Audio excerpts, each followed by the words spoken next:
guys, it's Erin at Book Lioness, and we are continuing through my decks. I'm cataloging them.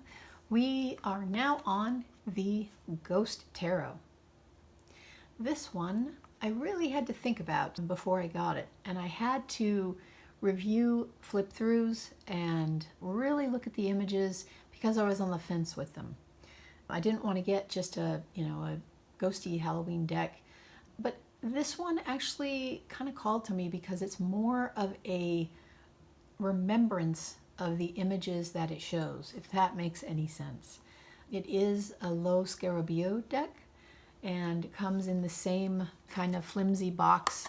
You can't really expect much. It is a mass market, but the images are what attracted me, not necessarily the packaging itself. The little white book is literally just that. It's typical Lo Scarabeo where you have several languages, and I want to say it's just the first 17 pages that are in English. The very first page is the only spread, and there's a couple little quotes, and it pretty much has a one solid page description for you, and the card descriptions are extremely brief. For example, for the tower, you have the empty shell. Even the largest palace in the world is nothing but an empty shell if it does not contain the flame of life. Only the dead can remain and inhabit a dead place. So it's not traditional Rider-Waite-Smith descriptions, but the images do relate to Rider-Waite-Smith. And that's pretty much it. There's a description in the back also of divining with the Ghost Tarot. Kind of gives you memories, obstacle, future kind of thing. So, it's a little helpful, but it's not much to write home about. The cards themselves, I like the cardstock, personally, of Lo Scarabeo. There is the back for you to review. It's beautiful colors, blue and gold with a black border. And for cardstock, I've got a Pamela Coleman Smith here for comparison. It's actually about the same consistency and width, maybe a hairline wider, and maybe a fraction taller. So you can pretty much plan, holding it in your hands, that it feels like a Rider-Waite-Smith deck. I edged mine in this kind of green color. I thought it helped add to the coloring, kind of gave it a little glowy appearance. So it did not come edged. And there are borders on it, thin borders.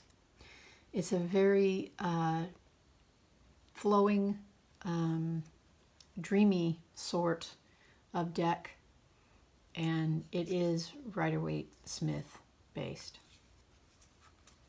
So ones that I didn't really get along with would be the Five of Wands.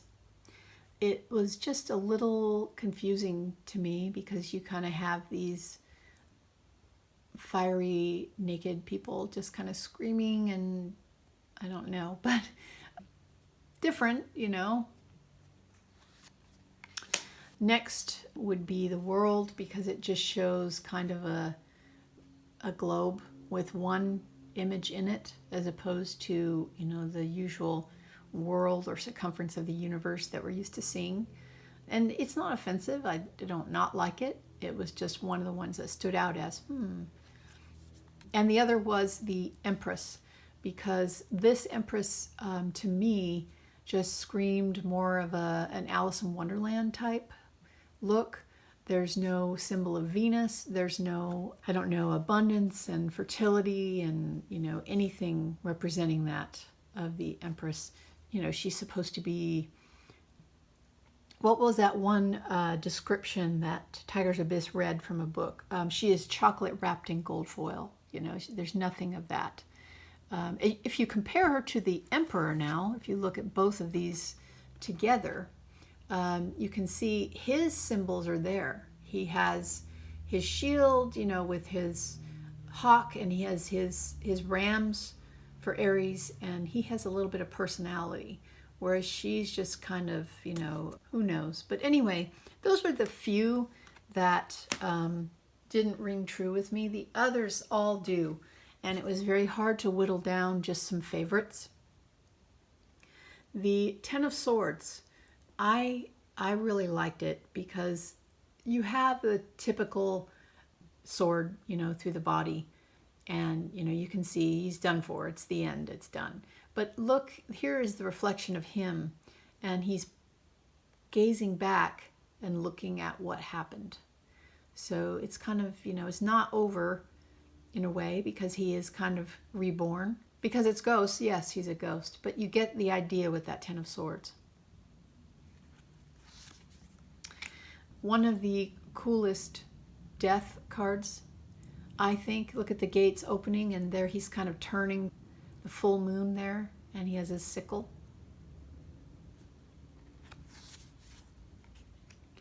The Knight of Cups. Usually we see the Knight of Cups gazing at, you know, the chalice. And in this instance, because he's a ghost, he's a memory of it, there's the chalice in the water.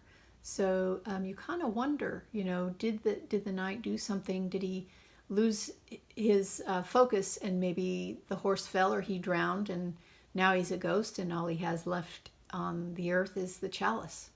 So one way of looking at it. Six of Wands. I thought this was a neat rendition, showing the dawn behind him for victory. He's holding up his wand in victory. Here's another knight, the Knight of Swords. And I love the energy that this has. I love this. It reminds me of the movie Sleepy Hollow. And you can just almost feel the horse charging by you. And then the Eight of Wands, which is, as we know, action or messages from afar. So here she is dancing, and the sun is either setting or rising, and we have swallows all around her, and there's ribbons of light. Beautiful. And of course, my ones that I always look as a deal breaker. We start with the High Priestess. This is a very intent High Priestess, kind of a, you know, almost the Mother Superior look to her. And she's hovering with her scroll, and she's holding that key close to her. Here we have the pillars of opposition, dark and light, and she's just giving you that look that, you know, she knows things. Two of Swords. The swords are physical, and she is a spirit hovering over the water being turmoil of emotion here. Blinded, making the decision, almost weighing the swords in her hands. Eight of Swords. This is unusual because instead of having swords around a person, she's actually an angel, and her hands are tied. So she's blindfolded as well. In this instance, the swords aren't trapping her in. She's grounded, and her hands are tied, but they're loosely tied. So she's blind to what's happening. She does have wings, so she can fly. There is an escape, just like the Eight of Swords. There is a way out if you look, and you can free yourself. Beautiful sky there. Here is our Queen of Swords, and this I love because she is just full of fire. She is sharp and quick. You can see that sword she's balancing there. She would be quick to use that. And of course, when I say full of fire, I don't mean like the Queen of Wands. I mean she is full of spirit. She is very intelligent and keenly eyeing you. And last, my favorite, the Strength card. And in this one, instead of having a maiden and a lion, we have a little girl who is holding a kitten or toy, and the maiden is actually a knight, and the lion is in spirit form behind her, giving her support. And the maiden is the one with strength. She's showing strength. She's helping maybe the lost little girl, and the lion is there as a spiritual companion. So there we have the Ghost Tarot. I hope you enjoyed it, and perhaps you can order one for yourself if you like it. I've used it on occasion. I use it because it just has that neat feel, but I think it would also be good as maybe a winter deck or even fall if you want to use it seasonally. So that's it for now. Take care and talk soon.